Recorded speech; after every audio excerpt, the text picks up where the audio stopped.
I'm Sophie. I'm Cass. And this is Podclass with Sophie and Cass. Okay. Okay, so today's topic is mental health. We're going to address mental health from different perspectives. So Cass, go ahead. Yes. So when we first decided on mental health, well, one, shout out to Arlene. She brought up the topic. But yeah, we were thinking like, okay, there's so many things to it. So how about we just first, and I think we do that with a lot of the topics. It's like learn about the history of it, our most recent like understanding of, it. So the first thing and most interesting thing that I came across was this article that was published by this journalist. Her name was Elizabeth Jane Cochran.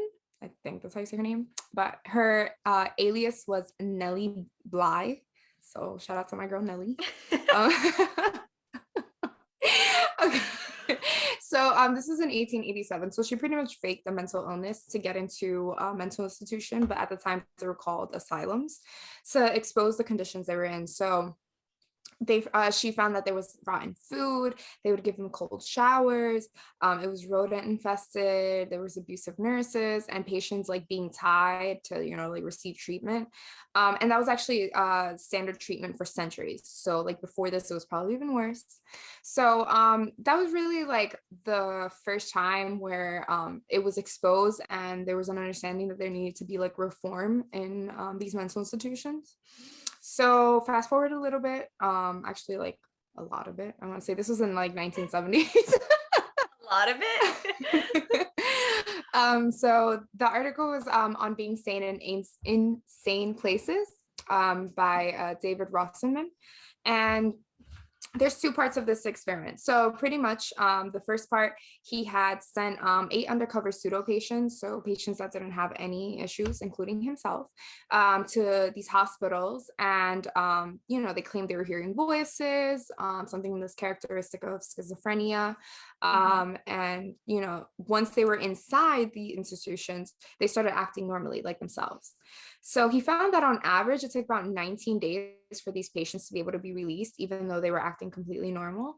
And one even took 52 days. So it was a crazy amount of time. And once they were able to get out, the findings pretty much are like, these illnesses, these issues that patients come in with are seen as irreversible. So it kind of makes it feel like they can't even like get out of this. And in part 2 of his experiment, which I thought was kind of funny, was that he shared his results with the hospital. And then they told them that they would be sending more pseudo patients in like the next few like months. And, he challenged the hospital staff to detect the imposters. And pretty much what happened was he didn't send anybody, but out of the 191 new patients that were admitted, they found 41 pseudo patients. So pretty much it just kind of like shows, how well that study that he ran, I feel like it highlighted like how do we diagnose these things, how do we define them even, and like what do we classify as mental disorders, how do we treat them? So yeah, I feel like because mental disorders are not something for the most part that we see physically, like when you have a cold you sneeze, or like you have a fever, but when a person has schizophrenia, for example, it's hard. And actually there's a person in my life who has schizophrenia, and it took her, I want to say like 10 years or more to actually be diagnosed. And the issue was that before she got the diagnosis, her behavior was just, she's out of control, because they didn't have like and even like after the diagnosis, I feel like which we're going to talk about after, like the cultural aspects of it, how we interpret it. Older generations for sure ignore that that's even a thing. Like My like, and then that's the thing, because we ignore that it's even a thing. It's taken so long for medical care to actually even take place properly. You know, we would refer to these asylums as the madhouse. That's what they were, you know, like people were crazy, you put them in there, and then they treat them like animals because you're just crazy, you know. And there's a lot of movies on this, a lot of It's so movies. sad. I cannot watch a movie with like an asylum or something. It really like, aside from like scaring like the out of me, it's like it I feel so bad. Like I'm so empathetic to these people, these patients that like they don't deserve this, you know, like it's just they're really like they're tormented or Yeah. And there was this movie, I don't remember the name of it. I mean, I'm pretty sure that there's a couple movies with the same like story. But that it was like this girl that her ex-husband or something convinced doctors that there was something wrong with her, and they put her in a madhouse, and no one would believe that she was okay, because every time she tried to explain like, no, like there's nothing wrong with me, they thought that that was her just having an outburst of like, you know. And like that's terrifying, like for you to be like, bro, I'm good, and you still like have me here sedated and freaking, you know. And I mean, I want to think that it's obviously it has improved, but I still think that it's not where it should be. And as a matter of fact, we're going to talk about stigma on mental health. A lot of people, like I have friends who don't feel comfortable talking about their mental health, you know, because mental health isn't only like the disorders, like we said, schizophrenia, psychosis in general. It's also anxiety, it's also depression. It's like there's so much to it. And you know, I'm so open about like, you know what, I do have anxiety, like I suffer from anxiety, I'm aware of it, you know, and there's nothing wrong with that. But I feel like there's people in my life that I know that like they feel this way a lot of the times, and they won't admit to it. And it's like, I know that you don't admit to it because you think that that's a bad thing. Yeah. Or sometimes it can even be that they don't admit to it because they don't even know what they should be admitting to, if that makes sense. Like they don't Yeah. know like you know, these feelings of like, you know, when something goes wrong, I feel like I'm out of control, or like, you To know, because I'm recognize. to Yeah. recognize, hey, like that's actually anxiety, and like, Mm-hmm. you know, there's ways to treat it even naturally that it can like not be something so, you know, prevalent in your life, and you Mm-hmm. learn to cope with those emotions better. But like you said, it could be like either I'm just too afraid to like mention it, but I know it, or like I don't even know how to What it classify what is. I'm feeling. What Yeah. it is.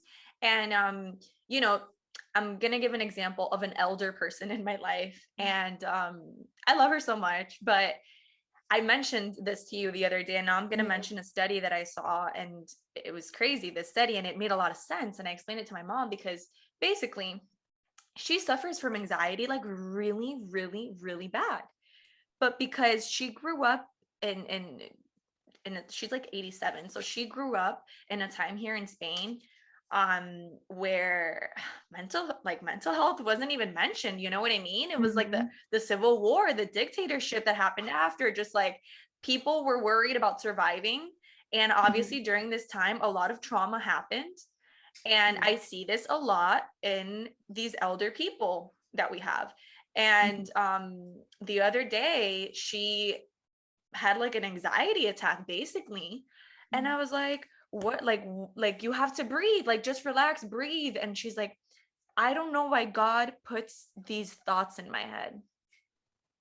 And I was like, what do you mean? And she's like, I just have these thoughts, and it's God putting these thoughts in my head. And obviously I didn't sit there and explain to her, you know, she's 87, but I sat there thinking like, she thinks it's God. She thinks that it's God, the one making her think these things, because anything that happens out of the ordinary for her, is the explanation is God. And in this study that I mentioned, so a professor at Stanford University did a study in 3 different countries. So in the US, in California, in Ghana, in Africa, and in India. She studied 20 adults. Half of them were females, half of them were males, and all of them were diagnosed with schizophrenia specifically.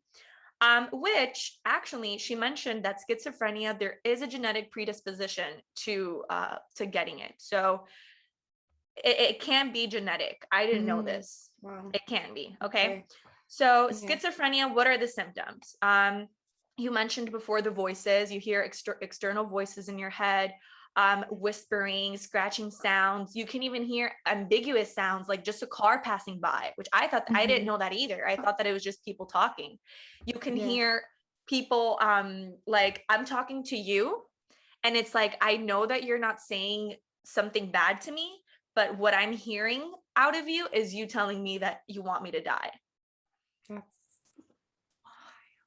That's so like it's hardcore. It's hardcore. Yeah. And I'm sorry to interrupt, just really quick. I definitely recommend, because I was able to see that video that you put up, and we'll link it. So I hope you guys can see it, because aside from the study being interesting, one of the things that fascinated me where like she did an audio, she played an audio of those sounds of what you would kind of hear if you were like schizophrenic. I was just like, oh my goodness, if I just heard that, that's terrifying all the time. Literally terrifying. But aside from that, I also saw the paintings that she would show of people with schizophrenia, how they would just paint and how they would express. She asked them to express what schizophrenia felt to them through the paintings, and it was also very different depending on where they were from. But yeah, it's scary. It's very scary, which again, it goes back to why, you know, we have to be empathetic with these, like they already go through enough as it is, you know. And so, okay, Americans, let's go through the differences between every country. So Americans hear horrible voices telling them that they are worthless and that they should die. Africans hear God, who tells them to ignore evil voices. And then South Asians hear annoying relatives who tell them to get dressed up and clean up. If you think about like the stereotypes of these three countries, it makes so much sense. You know, it makes so much sense because, okay, I don't want to be like stereotypical, but you know, Asians are known to be very rigorous and like very disciplined with everything. So it only makes sense that they hear like their relatives telling them, oh, you need to get dressed up and clean up and do this. And Africans are very religious. True. They have I was gonna just say that, like, you know, they do have very strong like relationships with their family. So like for that to be like their, you know, like the voices that they hear, and then again how you said it with Africans, like how they hear God, because you know, witchcraft and like those spiritual things are very, you know, common. They're very spiritual. And they even said like witchcraft and like schizophrenia are like, you know, more people fear the witchcraft than it is the mental, like the mental illness. Like again, culture, you know, like it's crazy. And then with Americans, it also makes sense that you hear I'm worthless, because we live in a society where we're constantly doubting ourselves because we feel pressured to be more and more and more. So Americans use the diagnostic label. So when they're asked, how do you see yourself? I fit the textbook on schizophrenia. Oh, they just tell me I have schizophrenia because that's your job. We schizophrenians. So really? yes. Wow. So it's not even like I have schizophrenia, but I am a schizophrenian. Like it's part of my being. It's not something that I have. Look at this one. I went into the hospital with a little depression, and I must have caught all the other stuff on the way out. Like that's crazy, you know. So okay, to Americans, hearing a voice means you're crazy. So like we mentioned before, you know, automatically society's like, this person's cuckoo in the head. You know, I honestly think that a lot of it has to do also with ignorance, like not even knowing what schizophrenia is. So people are just like, oh, you're crazy. You know, that's and you know, that's another thing. Like, I don't know if this is like side note, but I hate when people are like, oh, you're just so bipolar. What? Like, do you know what it takes to like be a bipolar person? Like, or OCD. When people say, oh, I'm so OCD, like, what? No. Yeah, it kind of, it does in a way like how do I explain? Like it kind of takes away from the importance that these disorders, like not importance, but just like the weight of them, I guess you could say. Like it Mm-hmm. takes away the weight of like what it actually is. Like, no, like OCD isn't just you like that you like to clean twice a week. Being Like OCD, organized. Yeah. yeah, being organized. It's like, because there's an example. It's like if you don't go to the kitchen right now to check if your stove is turned off, then your house is gonna burn down It's gonna and your burn kid's down. gonna die and you're gonna like, die too. Like it's just that, like, and that's what you feel all the time. Like that's Mm-hmm. what you think. Mm-hmm. That's intense. Like Mm-hmm. that's very, very Very, gosh, it's yeah, it's yeah, like hard. exhausting. Honestly, think about Yeah. it, it's exhausting to, it's just, yeah. So then going back to the study, Mm, Americans, the voices they hear are often unknown. So it's not people that they know. For some people, it's famous people. For very few people, family members, but for the most part, it's not people that they know. They're very mhm. violent. So again, you're gonna die, you're gonna go to hell. It's my suicide voice. Why don't you end your life? So it's like torture. Okay. Then Accra, the city in Africa, Mhm. hearing voices does not mean that you are crazy. So for them, it's the total opposite. Okay. Um, it's a spiritual attack. And you, like you mentioned before, witchcraft for them is preferable. I mean, schizophrenia is preferable Mhm. before witchcraft. Like witchcraft is Yeah. like a lot worse. Um, a person said, I was diagnosed with schizophrenia, but I was laughing at them because it was nothing. So focused on proving to his father that he is bewitched. So he stopped taking his medication. He still hears the many voices, but he's decided to act rational so his father doesn't think he's crazy. So he's been out of the hospital for a year already. Wow. Um, I mean, I guess in this case, like in the US, right? People are scared to come out saying, "Oh, I have schizophrenia," because of what others might think. And in Africa, for example, I'm seeing that people are maybe scared that they're going to confuse it for them being bewitched and having more serious Mhm. consequences. So they probably feel pressured to lie as well and to hide it. Yeah. So even though it's for different reasons, the core Yeah. issue is the same, you know? It I just what baffles me about this study is how prevalent like the differences are between Mm-hmm. each, like, each different group from the different countries. Like, I don't know, man, like to think that like here it's such and I'm not saying it's a good thing or a bad thing. I'm no one to say what it is, being that Mm-hmm. I, don't have like this disorder. And so I can't say what it is, but I think that because I'm living in this society, I can either be so like unable to take care of myself that I have to be in an institution versus like another being in another if I just grew Mm-hmm. up in another continent, Yeah.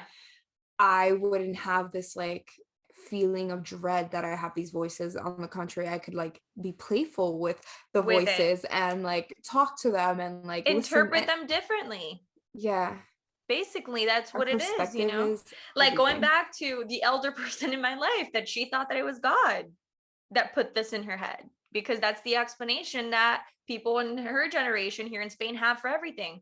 Um, like you were saying, Africans, people from Accra specifically, the voices are mainly positive, and it's mainly God talking to them. They just tell me to do the right thing. If I hadn't had these voices, I would have been dead a long time ago, which is completely the opposite than what we They mentioned in see, the American yeah, they voices. see them as guidance. Is guidance. Exactly. Yeah. Um, they don't talk madness, they speak good.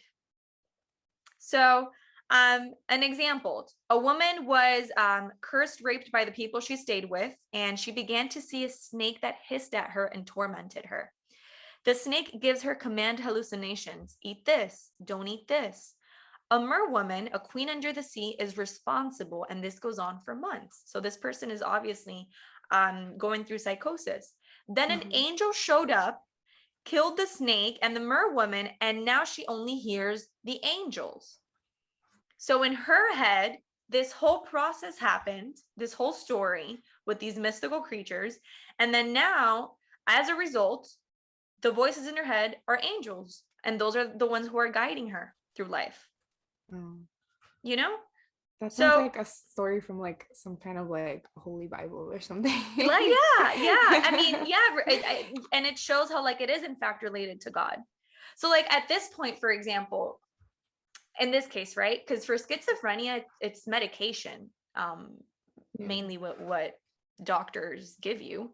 So in this case, I feel like it's better maybe to let the person think that that's what it is and like live in a feeling of bliss where she just has these angels speaking to her, than maybe try to force that out of her through having her like heavily medicated, you know?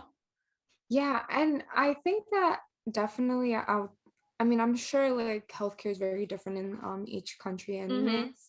So I don't know, like, I mean, I don't know how they view it, but I know that here, like, you know, a lot of times a lot of people go to you know, mental institutions, and that's what it feels like they just go, and then like it's just to like, you know, drug them up so they don't feel anything. Like it's just like a void.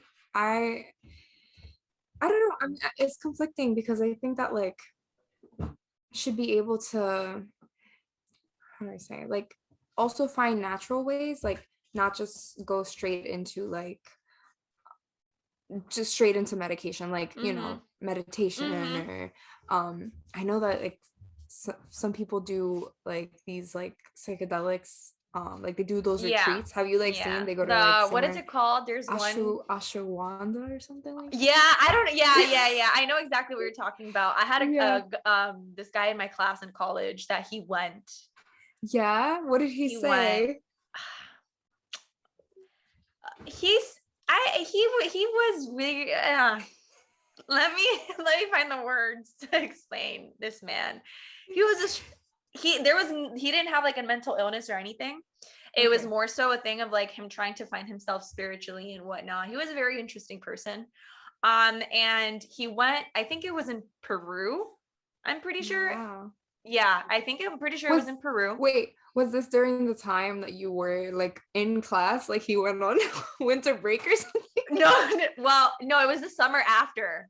Like it was summer, like I was in summer, like summer school. Yeah. And it was like the semester after he was gonna go. And he was like older. He was like in his 40s. And he was German, like half German. Oh, wow. Yeah, and half Dominican, actually. Half German, half Dominican. Of course he wanted to find himself because that's mad conflicting. So he was like, no, whatever. And then he explained to me that they would take like this psychedelic. And he was like, you have to be really careful when you take it because like basically like your heart can stop. So it's like, yes, because it's like you literally feel your spirit like leaving your body so like it can come back and like find you. So espérate, tú sabes, porque when he said that, yo me quedé like, are you okay? Because you know what I mean? Like, because this is my thing. Then like, I can imagine your face. And I was like 19. So I was like, sir, get out of my house. Because we were doing a group project. So anyway. Oh my God. When he was saying that, this is my thing, right? I'm like, okay, no, because that's the drug, bro. Like you're tripping. Literally, you are tripping out on this psychedelic drug. You know what I mean? Like, I feel like any drug that you take is going to make you trip out like one way or the other. So it just makes me question, I guess, like the process of those retreats, because it's like, if it in fact works, you shouldn't need to take anything external.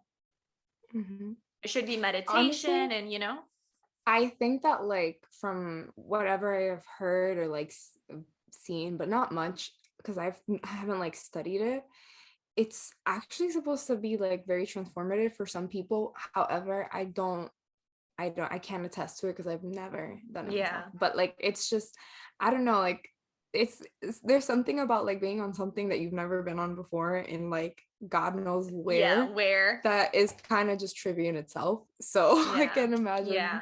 But Yeah. but yes, I think what I was like coming back to what I was saying is, yeah, like there's other ways that I think, you know, you can find to cope with these things, so you don't have to feel like you are just like sedated for the rest of your life, you know. And Yeah. sorry to like cut you off, but I think that also I saw something about like mental hygiene, and you know, just as we treat our like bodies and we work out and we eat well and whatever, I think that we should definitely take into account our mental health, like the health of our brain, in many ways.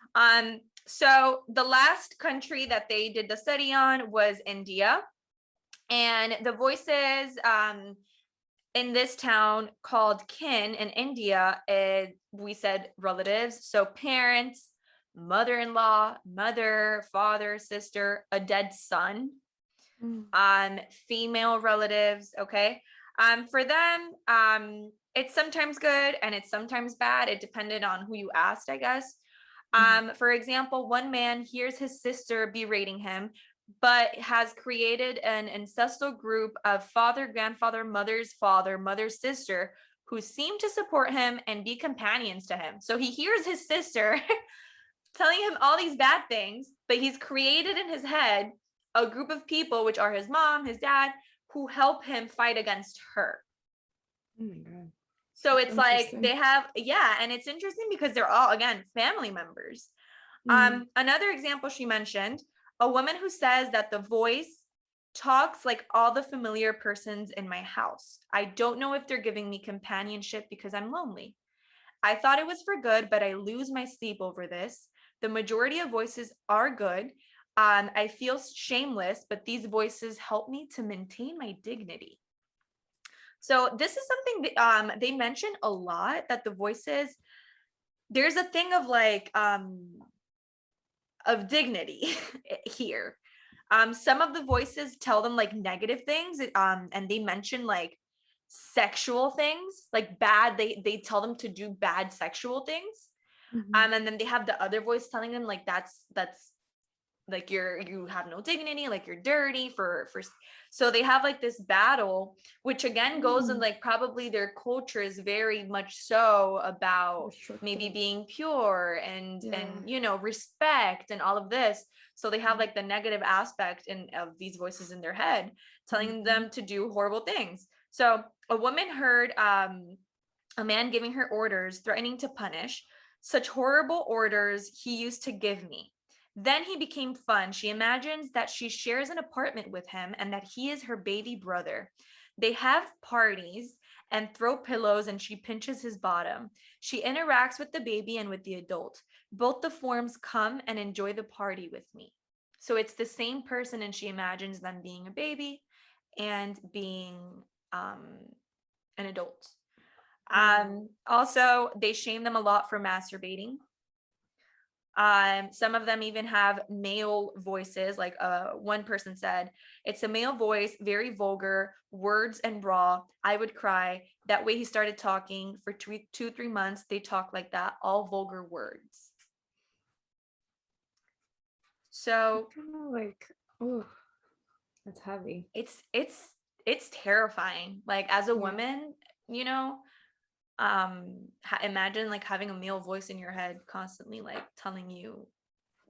It's terrifying. It really really is. So yeah, in conclusion, she said, why these differences? So the hypothesis that she gave, because she couldn't come to a fixed conclusion. They express different local ideas about the mind and self, which direct the way people pay attention to mental events. So American, my mind is a place and it is private, therefore I don't share it. South Asia, mind is a process and it is responsive to social influence, so I must remain calm. And then in Africa, mind is a substance whose moral quality is casual and it must always be good. I actually like the one from Chennai, like the that our mind is like a process. I think that's actually a beautiful way to kind of To like put put it. it.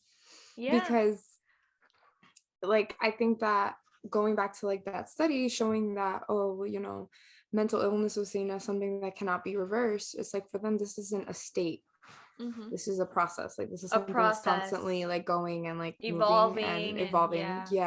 And it is influenced by social you know, I just think it's like super hyperware. And I think Eastern everything is very aware of the self, that like they can find like some kind of peace within them, hearing voices and thing. It doesn't have to be a negative thing.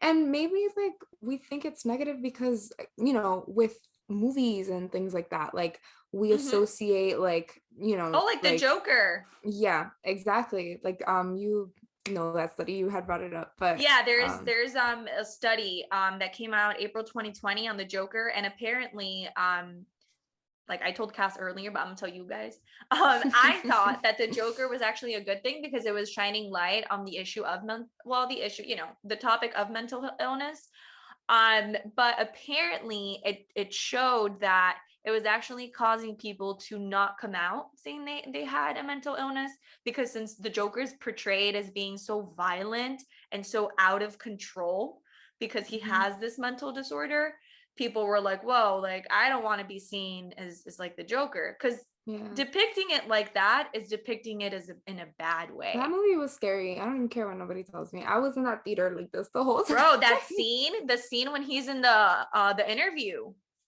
Did we go watch it? We went. I fell asleep. You're so funny. No, I was like this though. I was like, oh my God. We went in Malaga. I remember. Yeah. We did.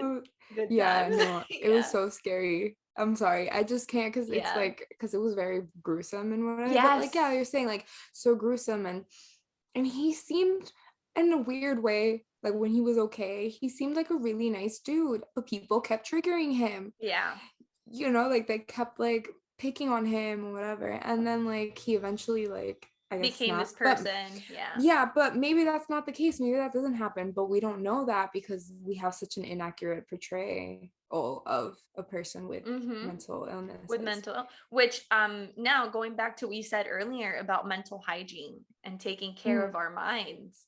You know, for me, I feel like the past 2 years of my life have been very intense in terms of like finding myself, and just I guess also because of the pandemic that, you know, we spend more time like by ourselves. So it's like we have time, we're forced to listen to our thoughts basically.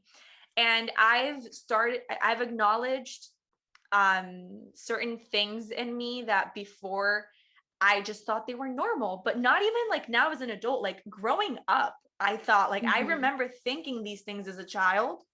And I thought like, oh, probably everyone thinks like that.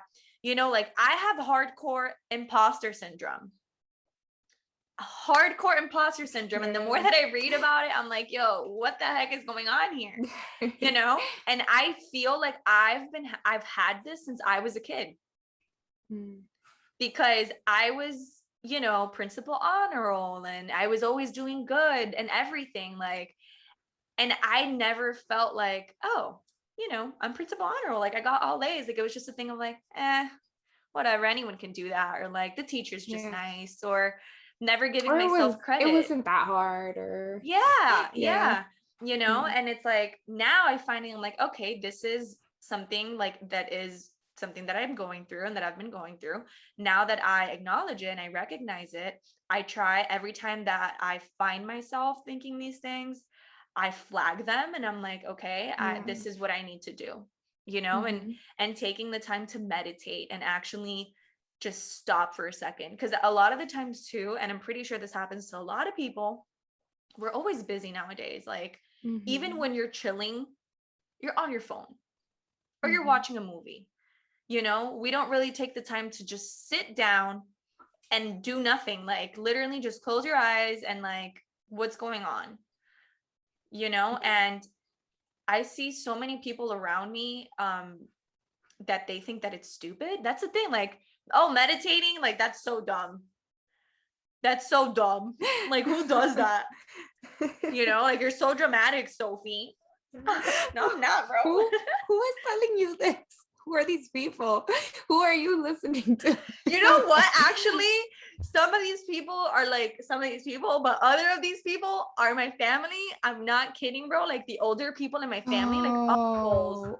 Oh my God. You know what? I'm happy you brought this up because yes, like this is something that is such a like, and it also has to do with culture and stigma, I think, because depending on culture, you know, like your family could be like, what are you crying about? Like, you're fine, you know, because you have like food and shelter and, you know, you're fine, you know, but we definitely grew up in like a different kind of, we grew up in a different world and we had different pressures growing up. And I think that like that why there is also a prevalence of like mental illnesses because of things like, you know, social media and like technology shifting our views on ourselves. And so with that being said, I think that it's so difficult sometimes to be able to just seek help because you think you'll be judged not just by friends or, you know, people from out there, but maybe even like Your family. Yeah, exactly. Yeah. Like, dude,